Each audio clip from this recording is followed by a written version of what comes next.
Bonsoir à tous. Heureux de vous accueillir pour cette table ronde de presque fin d'après-midi. On espère bien vous garder, puisqu'on enchaîne sur une autre table ronde, je vous préviens tout de suite. Il y a une petite erreur sur l'affichage. En réalité, on va enchaîner sur la table ronde suivante, sur l'IoT, juste en se faisant, on va dire, quelques minutes de pause, le temps que nos amis se retirent.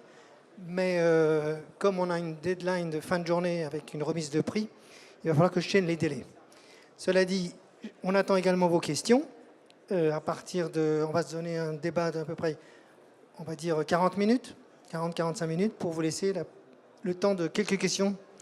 Donc n'hésitez pas, on lève la main et très naturellement, on se présente et on pose des questions. Alors revenons à notre table ronde, au sujet de cette table ronde. Donc, le collaboratif en version mobile.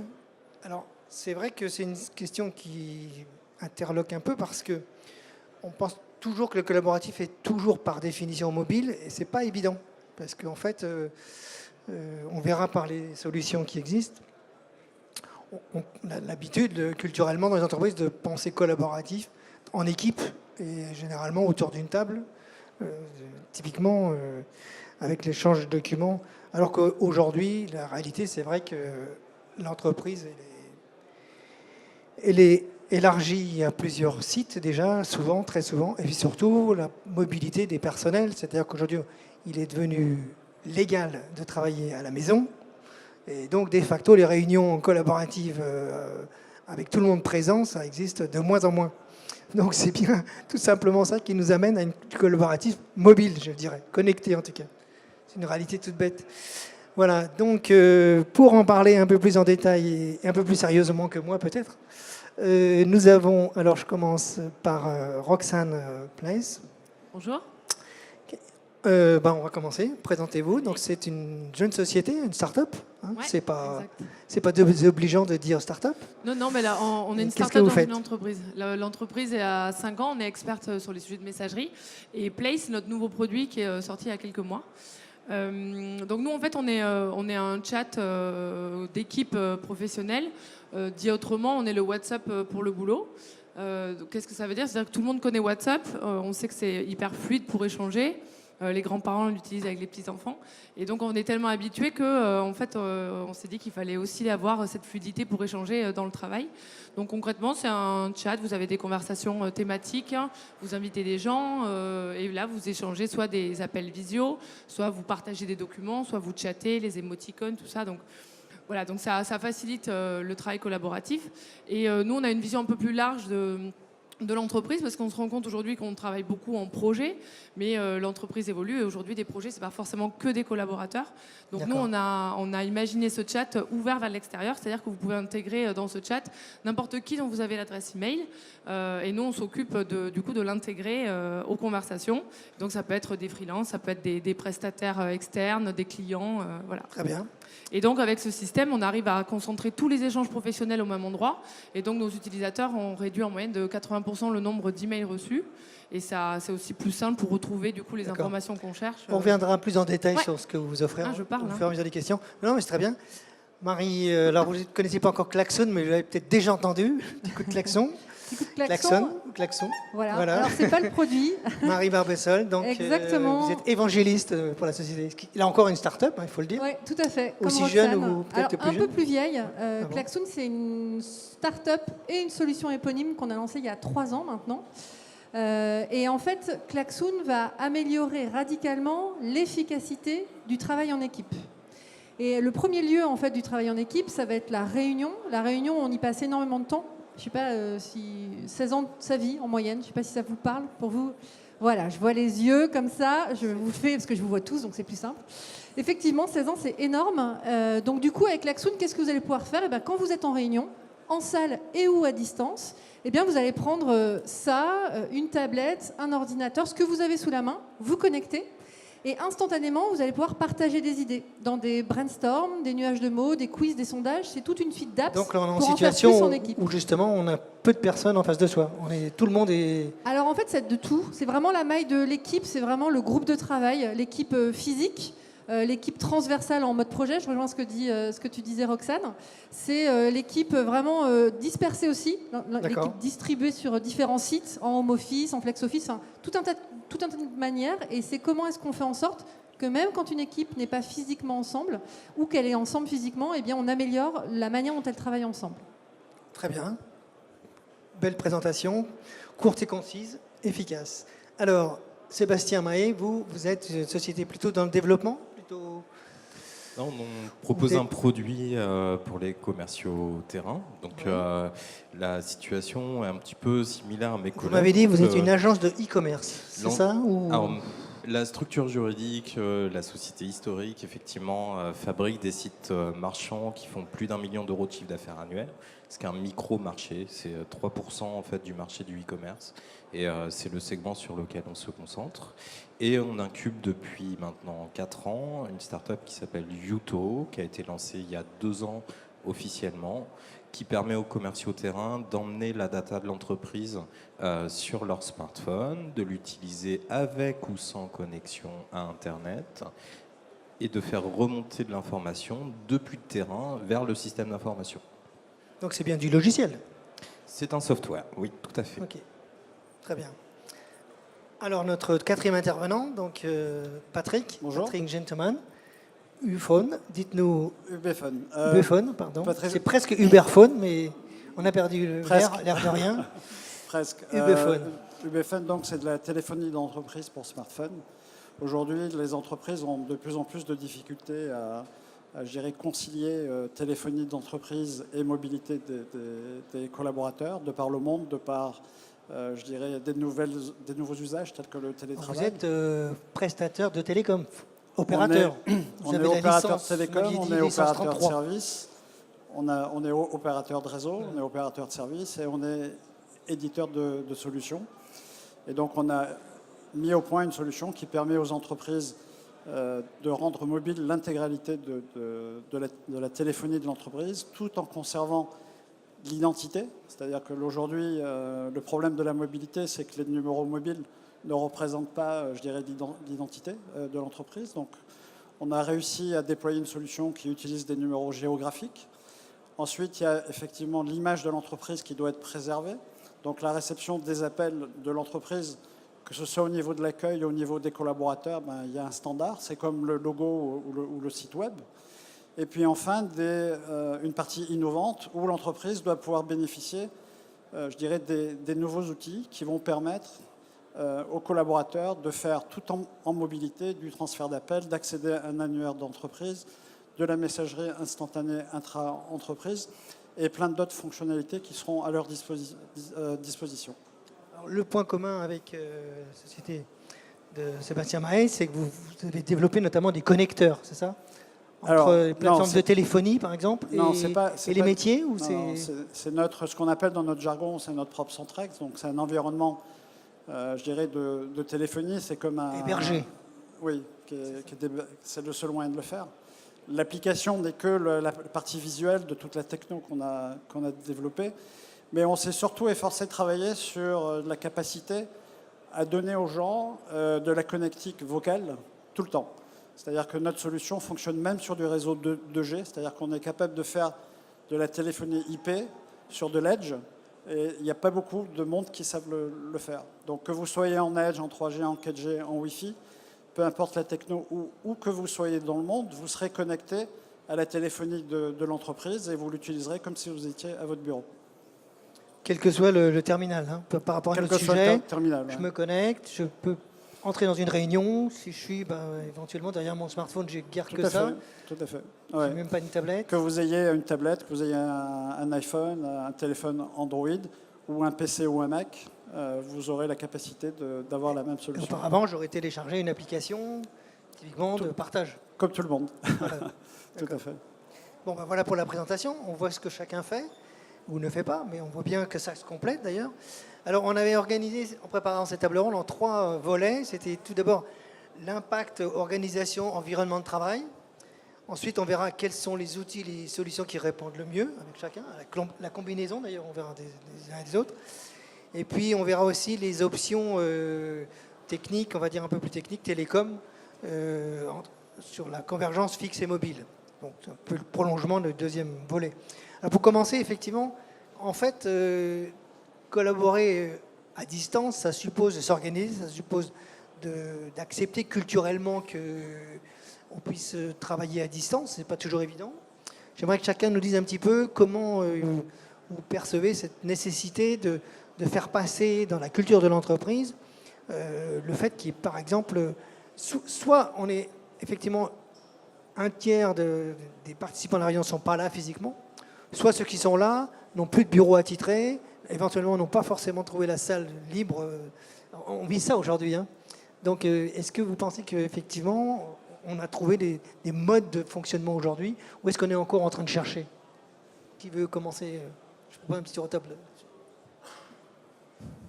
Je peux commencer si vous voulez. Moi, je travaille activement à ce que les commerciaux terrain qu'on équipe ne reviennent surtout pas au bureau. En fait, c'est un problème. Pour un commercial, oui. Qu'ils aient à revenir au bureau. Et notre tâche, c'est justement qu'ils aient tout ce qu'il faut sur le terrain pour ne pas avoir à repasser au bureau. Donc nous, on est très demandeurs en fait de l'aspect nomade. Et l'enjeu de ça, c'est que même quand je suis à l'extérieur, j'ai l'info dont j'ai besoin, l'info métier dont j'ai besoin pour travailler. Je pense que vous êtes tous là-dessus. Voilà, on est tous très nomades, on a besoin de se déplacer. Et moi, j'adore, même en vacances, pouvoir consulter mes chiffres de vente. Et je suppose que c'est pareil voilà, pour tout le monde, peu importe. Même sur la plage, je peux travailler. Et ça, c'est une promesse du monde de demain. Le concept d'esprit d'équipe. Sur cet aspect-là, le fait qu'il y a des... Moi, sur le public que je touche, en fait, c'est des gens qui se sentent isolés parce que ils sont tout seuls. Ils sont tout seuls sur le terrain, avec toutes les galères que ça peut représenter. C'est-à-dire qu'on vous envoie une adresse, puis en fait, là où vous arrivez, il n'y a rien, il y a un champ. Ou alors, vous crevez, votre train a du retard, le rendez-vous n'est pas là, voilà. Vous y êtes, puis en fait, le client annule. Une fois que vous avez fait les 2 heures de route pour y aller. Vous voyez ? Oui. Et le sentiment de solitude peut être très fort à ce moment-là. Et finalement, leur amener du lien, puisque c'est ce qu'on fait, hein, leur amener du lien avec le siège, éventuellement avec les autres équipes terrain, c'est très très important pour ne pas les perdre aussi. Oui, parce que dans ce cas de figure, effectivement, ils sont rarement au bureau, puisqu'ils sont par définition, par professionnels, en nomadisme. La dimension sédentaire est un problème pour les publics que je traite. Roxane, votre avis sur cette culture du collaboratif à distance? Moi, je trouve qu'une entreprise, en fait, aujourd'hui, elle mélange plusieurs profils. Donc, on a toujours l'image de qu'est-ce que sera l'entreprise du futur, et donc on développe des produits pour le futur. En attendant, il y a aussi une société telle qu'elle est aujourd'hui, et nous, ce qu'on voit le plus, c'est qu'en fait, il y a des profils qui sont très nomades, parce que c'est leur métier, ils sont vendeurs, ils sont sur le terrain en permanence. Il y a des profils qui sont moitié nomades et moitié sédentaires. C'est un dirigeant d'entreprise qui va être un coup en rendez-vous, un coup au bureau, un coup à la banque, un coup ailleurs. Et à côté, il va y avoir la comptable qui, elle, déteste la nouvelle technologie et qui est très sur son ordinateur avec ses dossiers.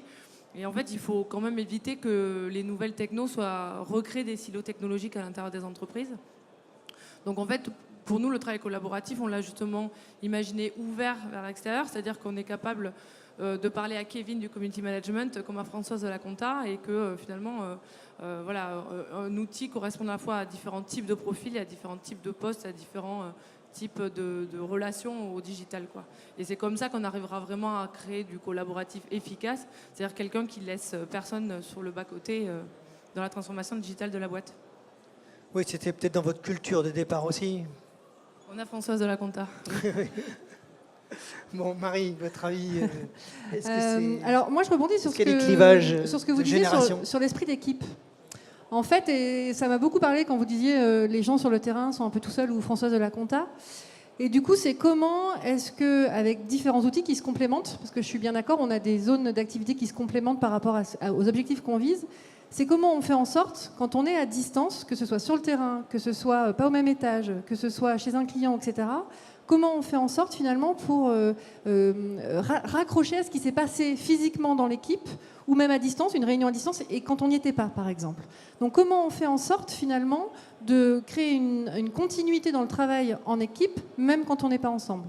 Je vous donne un exemple. On a un client chez Klaxoon qui a des équipes distribuées sur toute la France. Et tous les vendredis, il fait une réunion à distance avec son équipe.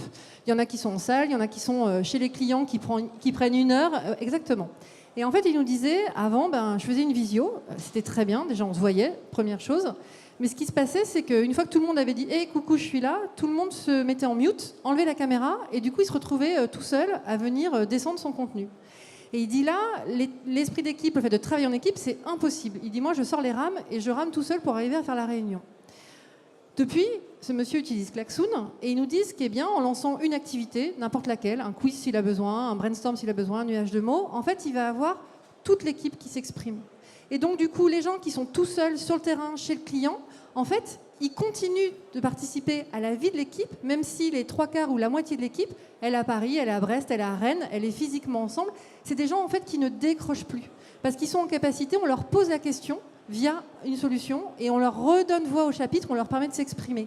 Et donc, du coup, la cohésion, en fait, du travail en équipe, elle peut se faire, en fait, de différentes manières parce qu'on va venir demander aux gens de s'exprimer, on va les écouter et on va du coup pouvoir continuer d'avancer ensemble. Ouais, puis ce qui est intéressant, c'est le paradoxe de la visio, quoi, parce qu'il y a 4-5 ans ou plus, on pensait que la visio, c'était justement la présence physique. Et on commence à se poser la question, mais est-ce que c'est vraiment utile que je vois la personne? Mais on nous a montré des salles de conférences. Mais d'où la complémentarité, on en en a fait. vu, on se disait, c'est très cher, mais ça doit être très bien parce que les gens se voient, on voit les papiers, mais on s'aperçoit que c'est pas ça la vraie vie aujourd'hui. Ouais. Mais en même temps, je trouve que c'est complémentaire. On dit souvent, par exemple, nous, ça rebondit sur ce que vous disiez tous les deux, il y a différents outils pour collaborer. Il y a tout ce qui va être les outils métiers. Par exemple, je pense que Yuto est complètement dedans, des Salesforce, etc., qui sont vraiment sur les métiers des collaborateurs en entreprise. Il y a tout ce qui permet d'améliorer la messagerie instantanée, donc comme Place, comme un WhatsApp, comme, alors plutôt côté effectivement personnel, comme un Slack, etc. Et puis, il y a tous les outils, on va dire, de communication globale de l'entreprise. Et là, je pense au Workplace, au Yammer, etc. Et tout ça, c'est complémentaire. Et nous, du coup, on est complémentaires de ces outils-là en venant sur un pilier de la collaboration qui n'avait pas été vraiment adressé jusqu'à maintenant, qui est véritablement le pilier du groupe de travail. Et comment ce groupe de travail, qu'il soit physiquement ensemble, pas ensemble, ou comment est-ce qu'on peut aussi en faire plus ensemble quand on n'est même pas ensemble, comment est-ce qu'on fait en sorte que le travail en équipe, on puisse l'améliorer. Et tout ça, c'est complémentaire. Et tout ça, du coup, ça participe d'améliorer la collaboration en mobilité. Patrick, votre avis alors? Comment on vit ça aujourd'hui? Moi, un petit peu comme mes prédécesseurs, je dirais que collaborer, c'est d'abord communiquer. Et les gens ont beaucoup oublié de, je dirais, parler, d'échanger. De plus en plus, les gens envoient des messages, des textos, mais en fait, ça ne fait jamais avancer les choses parce que l'interprétation d'un texte sur 5 mots ne veut pas forcément refléter une conversation téléphonique. Et l'idée, c'est de dire, pour collaborer, communiquons d'abord. Donc, c'est pour ça qu'on a créé des outils qui permettent aux gens de parler, où qu'ils soient. Aujourd'hui, la première raison d'absentéisme en France, c'est la maladie des enfants. Donc, un parent va rester coincé chez lui. Et donc, s'il a un outil pour pouvoir parler, et les gens, peu importe où que soit cette personne, sauront qu'elle est au bureau, pseudo, c'est-à-dire que ça sera virtuel. Et on a également créé des outils de type Confroom virtuel, donc qui vont permettre à des gens de se retrouver. Confroom virtuel. Confroom. Voilà. C'est le WebEx ou c'est... Non, c'est une Quelle est la salle différence de conférence virtuelle. Basique, le WebEx, on va dire que c'est le basique, c'est la conférence téléphonique où tout le monde se donne rendez-vous. Oui, on se retrouve. La différence les collaborateurs de l'entreprise ont une touche sur UBFun. Ils vont se dire, je me retrouve dans la Confroom.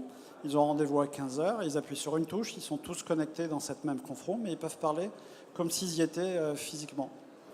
Et puis ils peuvent échanger, parler, et puis voilà, comme s'ils avaient une réunion au bureau. Donc c'est le WebEx, mais c'est plus facile, c'est le push button. Oui, si vous voulez, mais tout est relié, tout est dans un outil en fait. Oui, d'accord. Voilà.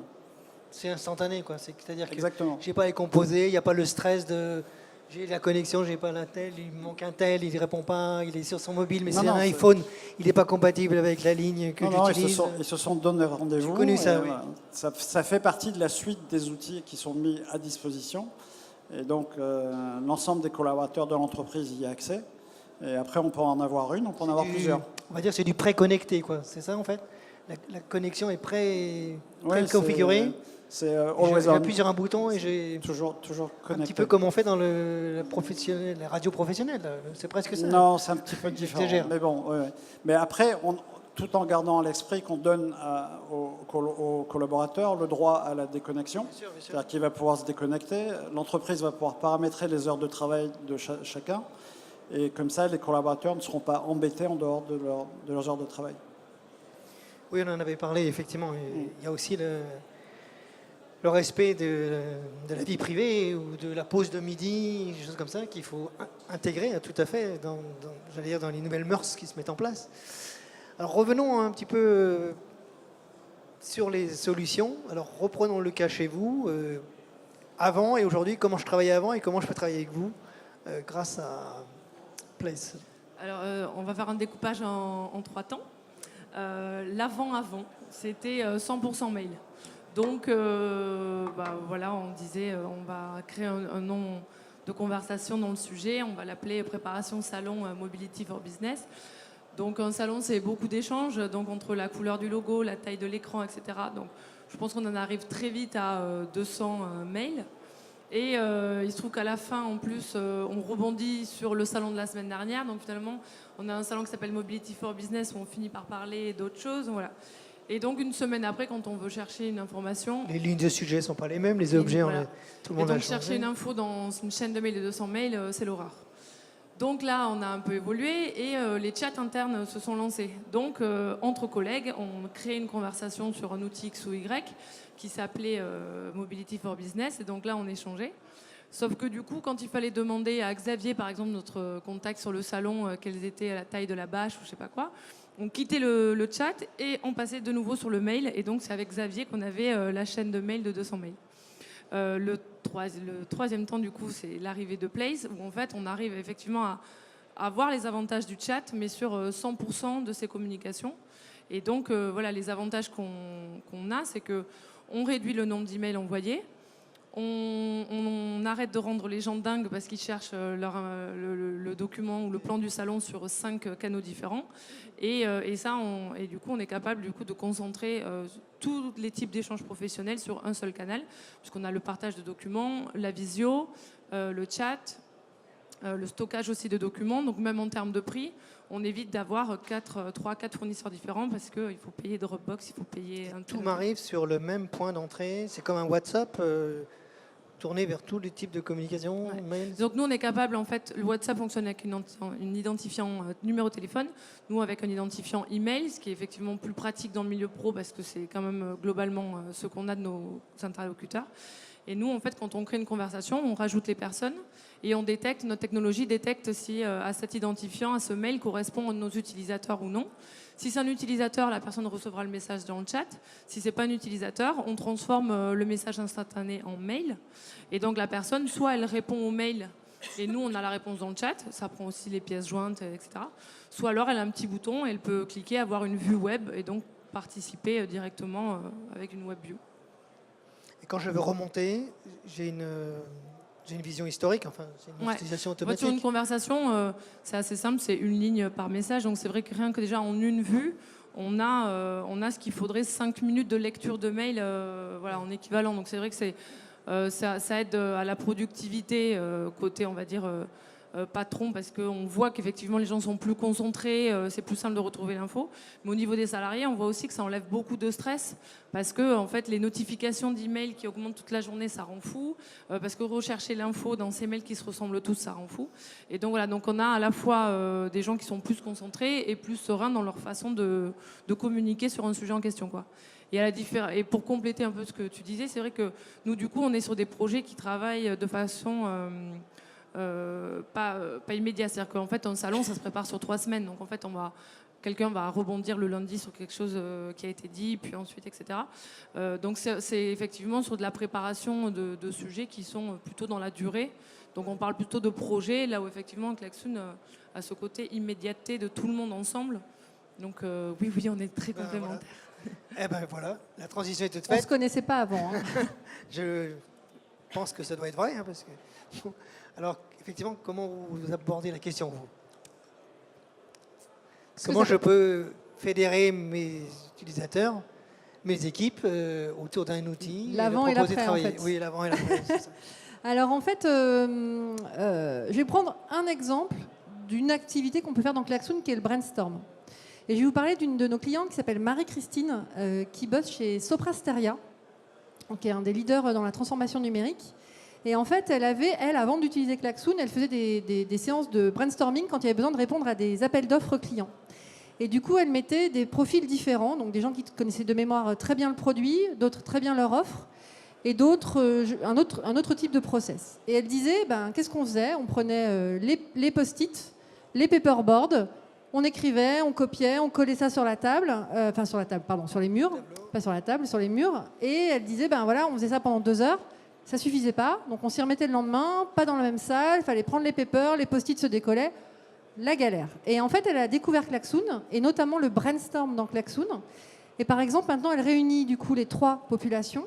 Elle ouvre sur son écran d'ordinateur un espace blanc virtuel et elle demande à tout le monde d'envoyer ses idées, des post-it, de manière digitale. Et du coup, ce qu'elle a observé, c'est qu'avant, en fait, c'était très difficile d'arriver à lire les idées, très difficile de se comprendre entre métiers, alors que là, en fait, le fait de voir toutes les idées arriver en même temps, de les positionner, de les organiser ensemble, d'avoir une vue qui soit la même pour tout le monde, elle a réussi, en fait, à faire en sorte que les gens se comprennent mieux, à les faire davantage s'exprimer, et puis surtout, elle a réduit le temps. Là où avant, elle mettait 3 fois 2 heures, là, elle met une réunion de 3 heures, une seule, et elle arrive, du coup, à aller au bout de son processus. Et elle, pour le coup, elle nous dit, il y a vraiment un avant et un après, où avant, c'était compliqué de faire s'exprimer les gens, on prenait beaucoup de temps, les gens ne s'exprimaient pas en parallèle, on ne se comprenait pas.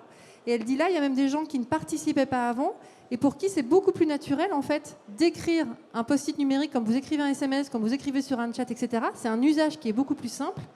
Et elle dit notamment pour les personnes qui ont une difficulté à prendre la parole devant un groupe, c'est pas parce qu'on se tait qu'on n'a rien à dire. Et c'est compliqué des fois de se dire comment l'idée que j'ai là pour le client va être acceptée. Si quelqu'un rebondit et que je ne sais pas comment répondre, eh bien je cache mon idée. Et donc elle dit le bénéfice collatéral auquel je n'avais pas pensé, c'est que du coup, on produit aussi des offres qui sont plus riches pour nos clients parce qu'il y a tout un tas d'idées qu'on n'avait pas auparavant qui reviennent en fait sur le devant de la table. Et elle dit ça, c'est génial parce qu'on ne perd plus d'idées, on en a plus et du coup, on va plus loin ensemble. Alors ça, c'est un bon exemple effectivement de brainstorming, de think tank, on disait aussi à une époque. J'avais vu des outils qui faisaient ça avec des espèces d'arborescence. Mais là, on voit que c'est fait pour être effectivement collaboratif à distance et puis sans la pression, sans censure, quoi. C'est ça que vous avez mis en avant. Mais est-ce qu'il y a d'autres genres d'applications plus classiques de collaboration en dehors du brainstorming ? On ne fait pas que du brainstorming. Oui, alors, donc ça, c'est quand vous êtes plutôt du coup dans le moment de la synchronicité. Et puis, il y a toutes ces réunions qu'on loupe, toutes ces choses qu'on ne peut pas faire parce qu'on est pris par d'autres projets. Donc, l'idée aussi avec Klaxoon, c'est comment une équipe peut continuer de collaborer, même quand elle n'est pas ensemble. Donc, je vais reprendre, pour filer l'exemple, je vais reprendre l'exemple du brainstorm. Quand vous avez un brainstorm dans Klaxoon, vous pouvez très bien, à tout instant, où que vous soyez, là, par exemple, si moi, je sais que j'ai mon équipe qui est en train de faire sa réunion d'équipe, je suis avec vous, je ne peux pas y assister, juste après, je peux prendre mon brainstorm et je peux aller voir, en fait, le brainstorm en train d'être fait au moment où il est fait. Et du coup, et même après. Et donc, ça veut dire quoi ? Ça veut dire, OK, je peux voir ce qu'ils ont fait, je trouve ça intéressant, j'ai une idée qui n'a pas été mise, que moi, j'ai envie de rajouter, eh bien, je peux la rajouter. C'est-à-dire que même quand on n'est pas ensemble, on peut continuer de collaborer à quelque chose. On a beaucoup de nos clients qui, avant une réunion d'équipe ou une réunion de créativité, envoient le lien vers un brainstorm et disent aux gens, prenez un quart d'heure avant la réunion, mettez vos idées. Oui, on peut désynchroniser. Prenez le temps, quand l'idée, parce qu'en fait, il y a une sorte d'injection à dire, quand on est ensemble, il faut qu'on ait des idées. Mais il y a tellement de bonnes idées qui nous viennent quand on n'est pas ensemble, sous la douche, dans le métro, dans les transports, et il y a besoin de la capturer. Et donc, du coup, là, vous pouvez très bien, en mobilité, renvoyer cette idée, la capturer et la retraiter derrière. Ça veut dire et que du coup, vous continuez d'apporter au groupe. Peut être en stand-by aussi. Tout à fait. soit c'est une pause, soit pour le lendemain matin. Complètement. Et vous retrouvez les outils, vous retrouvez les activités que vous avez faites au moment où vous les avez laissées, avec les idées qui sont arrivées en cours, et vous recommencez la discussion là où elle s'est arrêtée. D'accord. Sébastien, qu'est-ce que ça vous inspire par rapport à la plateforme que vous proposez? Oui. Et par rapport au mode de fonctionnement? Il y a aussi un impact sociologique dans l'entreprise et je vais me permettre d'utiliser la même méthode que la vôtre, c'est de prendre un exemple. Ça parle bien. Donc là, je vais prendre l'exemple d'une société de peinture automobile qui s'appelle Sodip, où Sodip utilise des commerciaux terrain qui font 200 km par jour, font entre 2 et 3 rendez-vous et avant, utiliser des bons de commande papier. Il faut voir la difficulté de faire ça dès lors qu'il y a 1 millier de clients, il y a 2500 références articles et il y a à peu près 2 millions de règles tarifaires, puisque dans la peinture, que ce soit pour l'automobile ou la maison, en fait, c'est la pratique du domaine d'extrêmement personnaliser en fait la tarification. Donc mon commercial démarre sa journée, fait ses rendez-vous, prend ses commandes sur papier et puis dans le process d'avant, le lendemain pour 8h du matin, il devait déposer l'ensemble de ses bons de commande qu'il avait pris dans la journée à la comptabilité où là elles avaient 1 heure, 1h30 maximum pour saisir l'ensemble des commandes dans l'ERP pour que derrière les préparateurs de commandes puissent avant 13h, préparer l'ensemble des commandes pour expédition au transporteur. Ça, c'est le avant. Vous imaginez le niveau de stress quand on a des timings en fait extrêmement précis avec une équipe commerciale qui est beaucoup plus importante que les équipes compta et logistiques, les chances de se tromper, voilà, pour le commercial, parce qu'il y a 2 millions de règles tarifaires, il ne peut pas toutes les mémoriser, et puis il ne peut pas connaître le détail de votre stock parce qu'il y a une force de 12 commerciaux qui vendent en même temps tous les mêmes produits.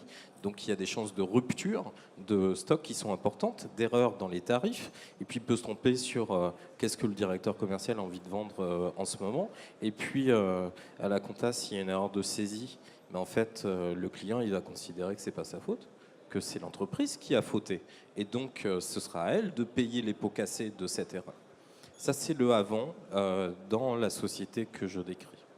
Le après, c'est que sur le terrain, finalement, sa prise de commande va être encadrée. Donc, toutes les règles tarifaires, les stocks, etc., tout ça va être disponible sur son outil. Donc, il ne peut plus se tromper. Il ne peut plus se tromper sur un tarif, il ne peut plus se tromper sur un stock. Ça fait partie de notre promesse de valeur.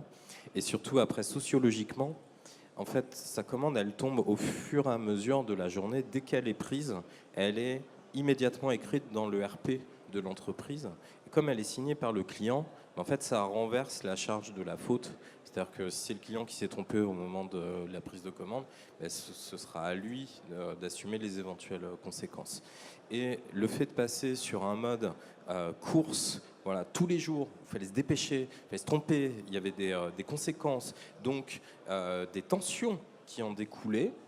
Là, on passe à un système où juste traiter les erreurs en amont a apporté énormément de confort aux équipes parce que fluide quoi, voilà, fluidité. Ils ont gagné 24 heures en délai d'expédition de commande parce que finalement, si je commande avant le passage du transporteur, la marchandise elle part le jour même et pas le lendemain.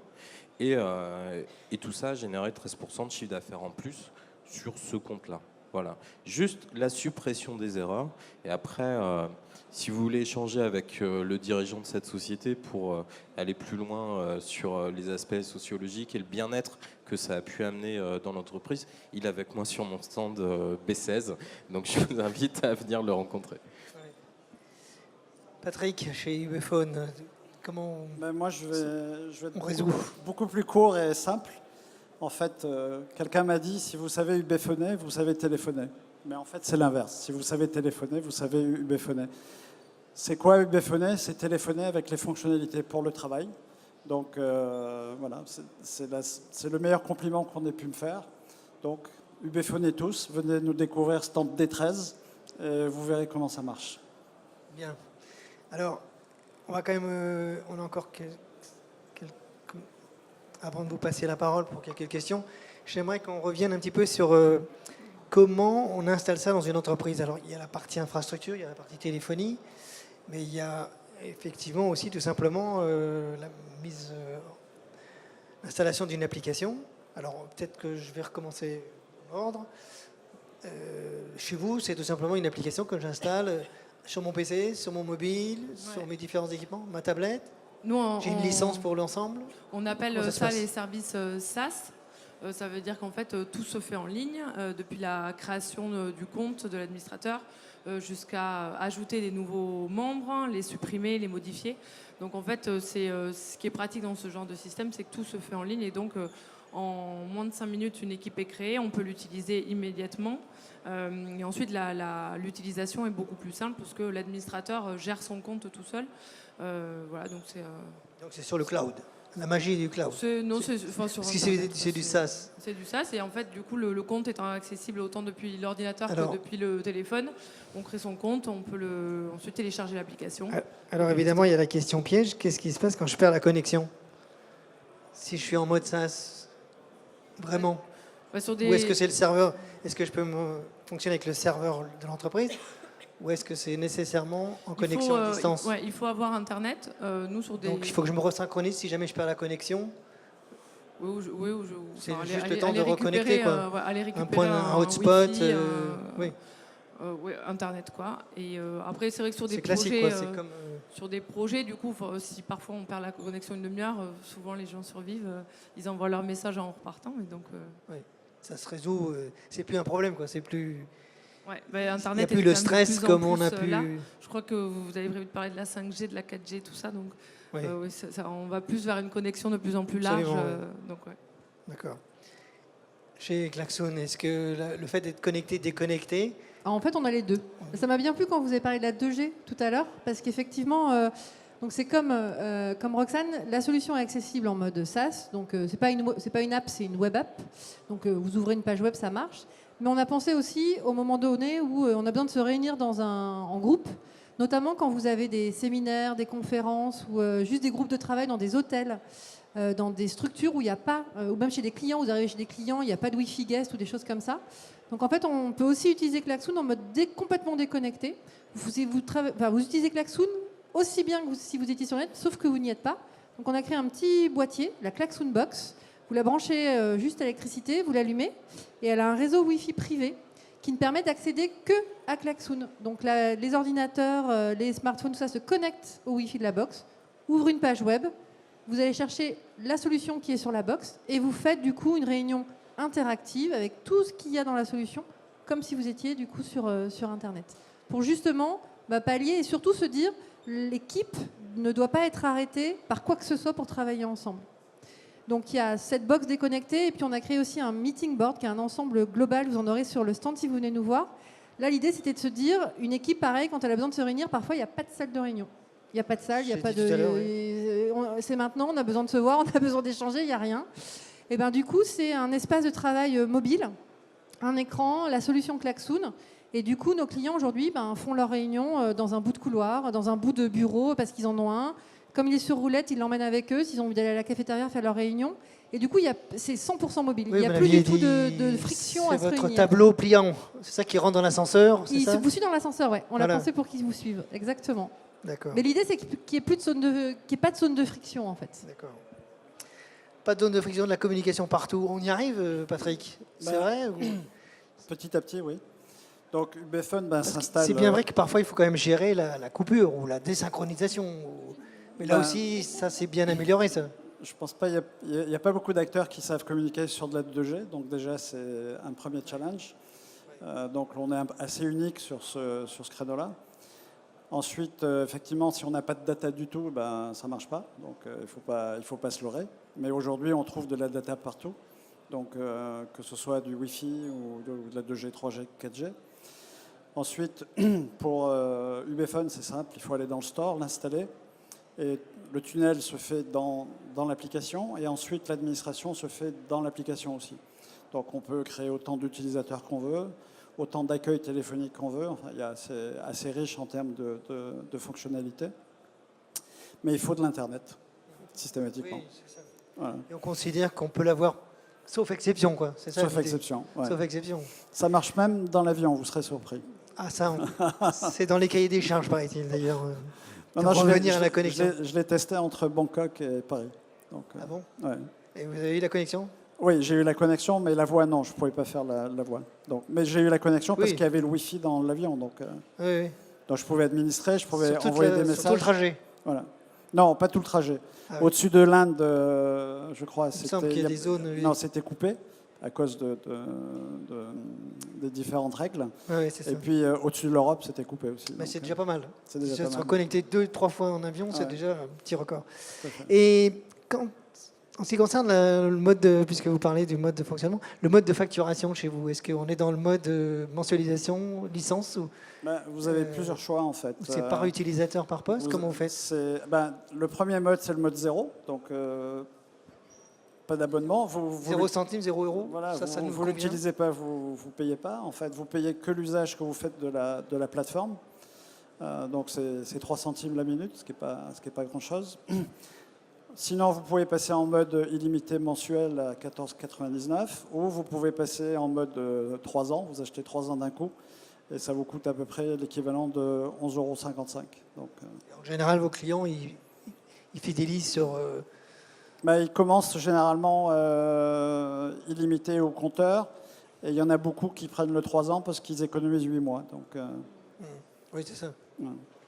Forfait, principe du forfait et du bonus. C'est notre méthode. Juste au niveau de la facturation, chez vous, c'est du SaaS, pareil, hein, ouais. C'est à l'utilisation, c'est mensuel. À l'usage, au nombre de licences actives, avec ou sans engagement. Après, c'est vrai que nous, pour tirer un maximum de valeur du produit, il faut une connexion à l'ERP. C'est globalement ce qu'on recommande. Donc il y a un mode projet qui est plus important. Mais ensuite, c'est une app. Donc que j'ai ou pas accès à Internet, je peux m'en servir. Ça devient plus le problème de l'utilisateur, c'est le problème de l'application.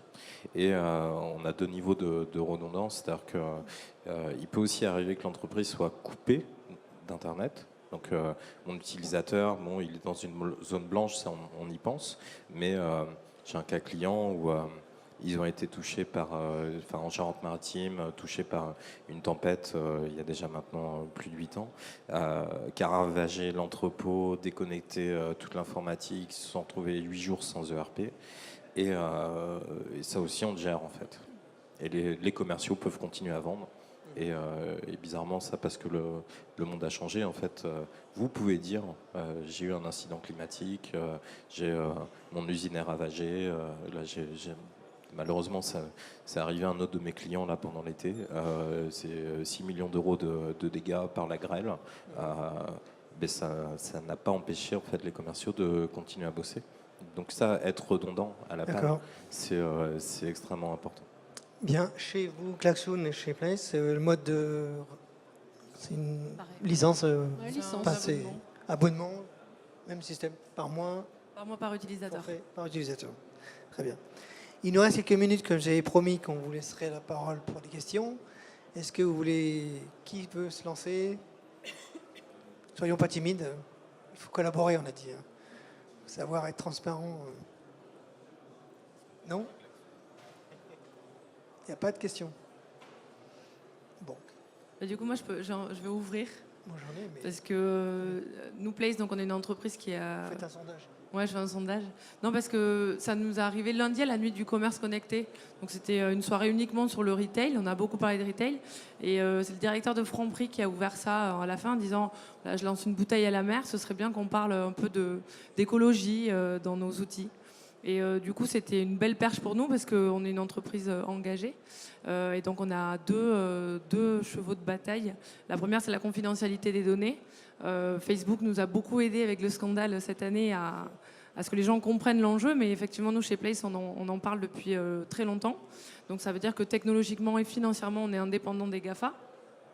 Et le deuxième sujet, donc, effectivement, c'est l'écologie. Le numérique a l'air immatériel, mais en fait, c'est des câbles et beaucoup d'enjeux écologiques derrière.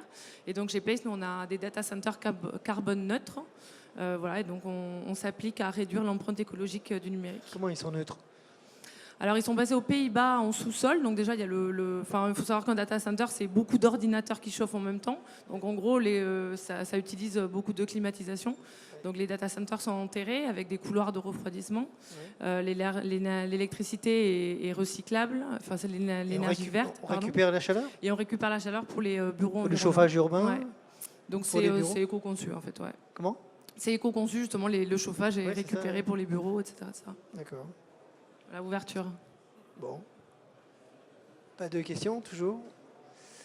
Est-ce que... Alors, moi, j'aimerais qu'on revienne un petit peu sur les modes de travail à la maison.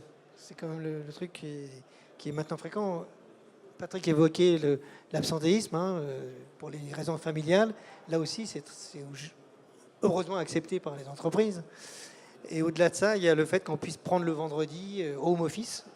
Est-ce que, chacun donne un peu son expérience, est-ce que c'est une réalité dans l'entreprise aujourd'hui ? Est-ce que les outils ont servi à quelque chose, à faire avancer ça ? Oui, c'est une réalité, surtout chez les très grosses entreprises.